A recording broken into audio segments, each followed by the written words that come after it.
Hello, how's it going? Thanks for joining me for this meeting today. I'm chuckling here because we're going to do somewhat of a fun meeting today. I know here in the past we've done some very serious meetings on scams and fraudulent activity out there in the world. So I decided to lighten the mood today for you and do one that's a little more fun and poke the bear a little bit. So anyway, this video is going to be about how realtors get scammed. That's right, we're targets too. As real estate professionals, there are folks out there that think we're just nothing but filthy rich, and we're great prime targets for them to line their own pockets. And then some of the stuff isn't so much of a scam, but kind of poking the bear. It's just the cost of doing business. So let's dive into that and go over what all that is and what it means for even possibly you. Um, so anyway, yes, realtors do get scammed. Our phones are ringing all the time, text messages coming in. We have to be just as mindful, if not more mindful, than anybody else about serious scammers and serious fraudsters. But like I said, this one's going to be this meeting today is a little lighter. So scam number one. If you have ever communicated with any other real estate professional or any other realtors, lenders, anybody alike in the business, sometimes in their email signatures it'll say their name, contact information, and then behind all that it'll be this alphabetical soup of acronyms, right? Or something. Um, ePro, CRS, ELP, CRI, the list goes on and on, right? Like, have you ever, I mean, as a consumer, I'm going to drop some answers in the comments. I'm kind of curious about this. Have you ever taken the time to look up what those acronyms are for, what they mean, what they do, what it means to the person you're communicating with?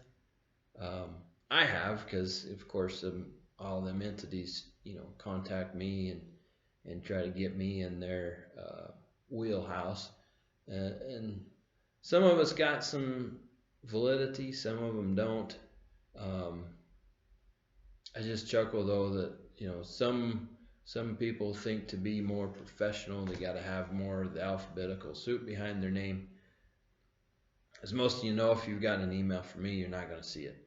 Um, the only one that I really care about and that you should care about is those right there. Every one of those, minus this one.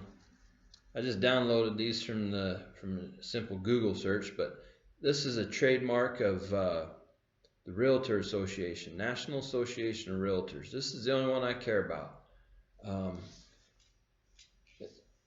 the only way to get that behind my name is to have taken a national exam, participated in national education, and be a part of the National Association of Realtors.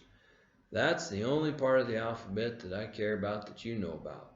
Um, and it up for you to, on a little more serious note, you should know that if somebody's carrying that, you can look them up on the national registry and the state registry in which they're facilitating their work.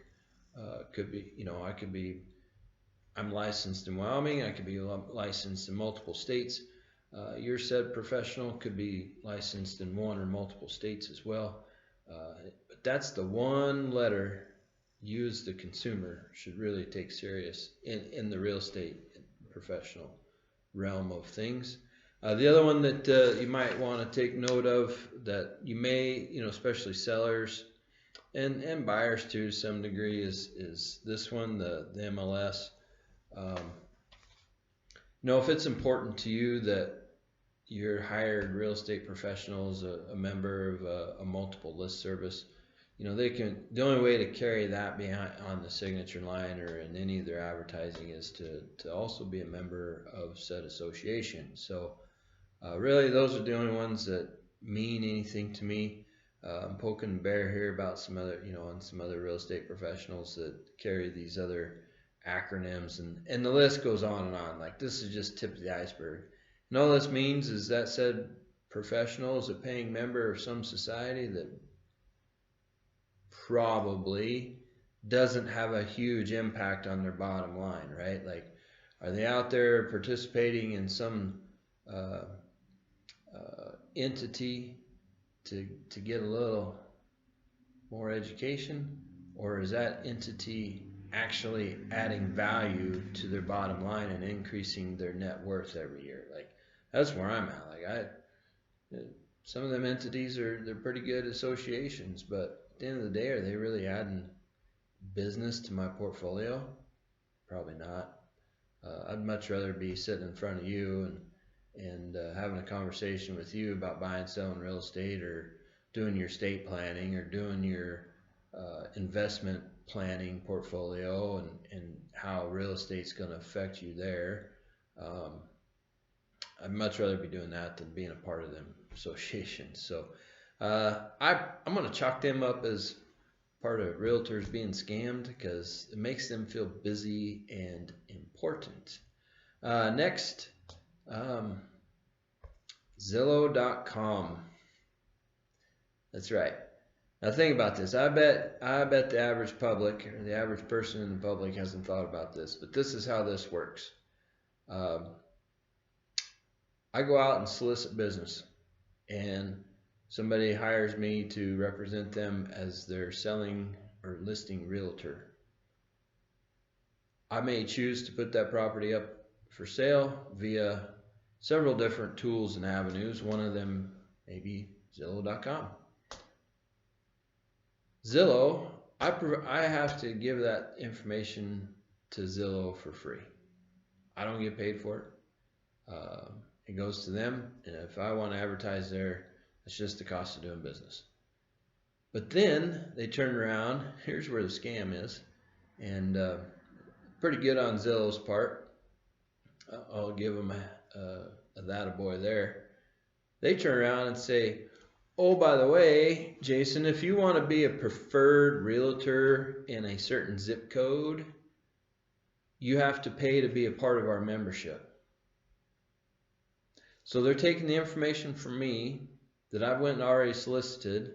I've got that business solicited. I put it on their website because they're a powerhouse in the whole world. I recognize that.